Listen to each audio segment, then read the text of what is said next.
चलिए नमस्ते प्रणाम से मित्रों को, मैं नितेश निराला गरिमा रिकॉर्डिंग स्टूडियो 2 से। और मैं आप सबको बता दूं कि मैं अभी खड़ा हूं गरिमा रिकॉर्डिंग स्टूडियो 2 के ऊपर। गरिमा रिकॉर्डिंग स्टूडियो 2 भैया नीचे बा, जियो के ऑफिस आप सब देख सकते हैं। और हम आप सबके बता दी कि अभी गरिमा रिकॉर्डिंग स्टूडियो जो 2 बा वो गुजरात में बा, गुजरात वापी में है। बहुत सारा सिंगर भैया जो कॉल करे ले कि भैया गाना गावे के बा, गाना गावे के बा, गाना गावे के बा।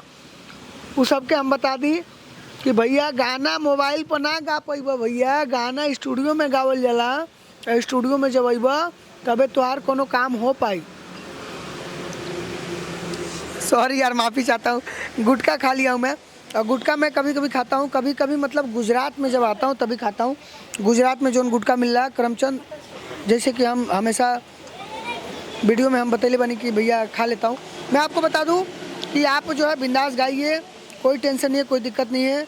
आप लोग एकदम मस्त गाइए यार, बिंदास गाइए। गरिमा रिकॉर्डिंग स्टूडियो 2 का जो है ब्रांच दादरा में है, सिलवास वाले रोड में जो वापी में पड़ता है। जाओ बेटा जाओ, इस साइड से चले जाओ।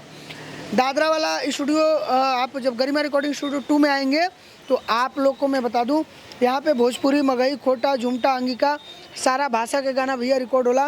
और आपके बता दी कि जियो के ऑफिस जो आप सभी देखनी है अभी, और जो अभी देखत नहीं आप सब, वो जियो के ऑफिस के जस्ट नीचे ही बा गरिमा रिकॉर्डिंग स्टूडियो 2, जहाँ पे आप लोग बिंदास प्यार और दुलार दीजिए और बिंदास आइए। कोनो दिक्कत नहीं है यहाँ भैया, रहने खाने की सारी सुविधा है। दिन में आइए, रात में आइए, सुबह में आइए, शाम में आइए, कभी भी आइए। जितना फुल सपोर्ट भैया उतना सपोर्ट कर लिए आप सबके। खूब आगे बढ़िए, खूब माता रानी का नाम लेके खूब आगे बढ़िए आप सब। बहुत सिंगर भैया जो नैसन बने, जो घबराते हैं, डरते हैं, शर्माते हैं, मैं उनके लिए ये वीडियो बनाता रहता हूँ कि भैया घबराइले से, शर्मैले से, डरेले से काम ना चली। आगे बढ़े के बाद तो दिल लगा के आगे बढ़ा, और आगे बढ़े के बाद तो दिल लगा के गाना गावा और एकदम सुर में गावा, ताल में गावा। अगर नहीं के ढंग आवा तो सीखो, समझा, पकड़ा, रगड़ा, एकदम बिंदास काम कर। बहुत सारा ऐसा जो गायक कलाकार भाई बने, जो नया बने, यूपी, बिहार, झारखंड के जो सिंगर बने, वो गुजरात में, मुंबई में आके बसल बने, कुछ ना कुछ काम करते हैं। लेकिन उनका सपना बाकी हमके आगे बढ़े के बाद कोनो प्लेटफॉर्म नहीं के मिलत, कोनो सही मंजिल नहीं के मिलत, सही रास्ता नहीं के मिलत। तो ओकरा खातिर गरिमा रिकॉर्डिंग स्टूडियो के दरवाजा खुलल बा। आप लोग बिंदास आई, यहाँ आपके कोनो टेंशन नहीं के, ना पैसा, ना रुपया, ना कौड़ी, और बाजार में घूमे छौड़ी। आप लोग बिंदास आई और खूब आगे बढ़ी। आप सबके स्वागत बाटे गरिमा रिकॉर्डिंग स्टूडियो में। अब मुंबई में 3 ब्रांच बा भैया, कल्याण में बा, बोईसर में बा, नाला सोपारा में भी बा, और यहाँ गुजरात में भैया वापी में बा, और जल्द ही अहमदाबाद में स्टूडियो ओपन होने वाला बा। तो आप लोग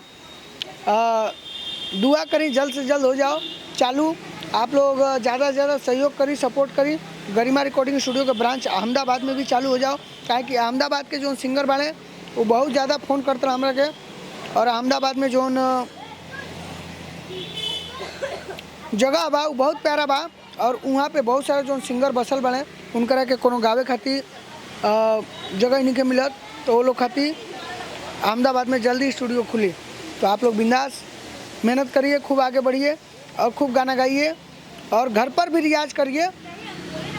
बहुत सारा सिंगर भाई बहन जो स्टूडियो में आने के बाद गाना भुला जाले, गाना सही से नहीं गा पाते हैं, लाइन भूल जाते हैं, सुर भूल जाते हैं, ताल भूल जाते हैं, और उनसे पूछा जाता है कि भैया गाना रियाज कैला कि ना कैला। नहीं भैया काम करत नहीं है, काम से टाइम नहीं के मिलत। तो भैया काम से टाइम केहू के ना मिलेला, टाइम निकाले के पड़ला संगीत खातिर। टाइम निकाला, आगे बढ़ा। चलो जल्द ही मिल जाए नया वीडियो के साथ, तब तक के लिए बन रही है गरिमा रिकॉर्डिंग स्टूडियो। चैनल को लाइक, सब्सक्राइब जरूर करिएगा।